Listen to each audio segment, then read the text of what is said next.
রংপুর নগরীর কুঠিপাড়া ক্ষুদ্র নৃগোষ্ঠী পল্লীর স্থায়ী বাসিন্দা পুনিয়া, জৌনি ও খুদুমণি পাহান বয়স ৭০-এর কাছাকাছি হলেও সরকারের সামাজিক নিরাপত্তা বেষ্টনীর আওতায় কোনো কর্মসূচির সুবিধা পান না সমতলের এ নারীরা।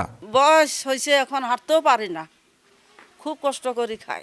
কোমরের বিষ, পাওয়ার বিষ, হাঁটবার পারি না, হাতের টাকা পয়সা না হইলে কেমন করে খাই না।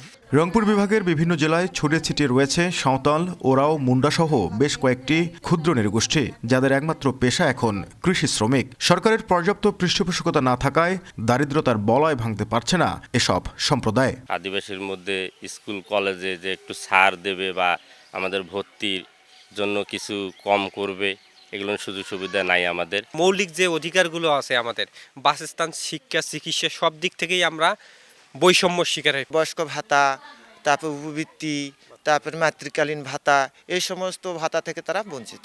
সমতলের ২২টি ও পাহাড়ের ৭টি সহ মোট ২৯টি ক্ষুদ্র নৃগোষ্ঠীর উপর টিআইবির এক গবেষণায় উঠে আসে যোগ্যদের মধ্যে মাত্র ১৯% ক্ষুদ্র নৃগোষ্ঠীর মানুষ ভাতা সুবিধা পান। অন্যদিকে দেশে যেখানে জাতীয় দারিদ্র্যের হার ১৮.৭%, সেখানে ক্ষুদ্র নৃগোষ্ঠী অধ্যুষিত সমতল এলাকায় সেই হার ৮০%। গবেষকদের মতে এসব সম্প্রদায়ের জীবনমান উন্নয়নে ভাতা সুবিধা নিশ্চিতের পাশাপাশি প্রয়োজন টেকসই পরিকল্পনা। একটা কর্মসংস্থানের ব্যবস্থা করতে হবে। সেই কর্মসংস্থানটা কিন্তু খুব সহজ।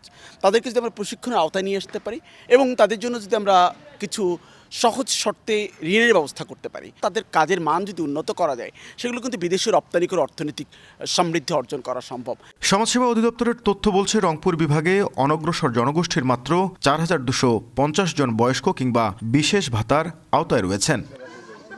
নাজমুল ইসলাম নিশাত, সময় সংবাদ, রংপুর।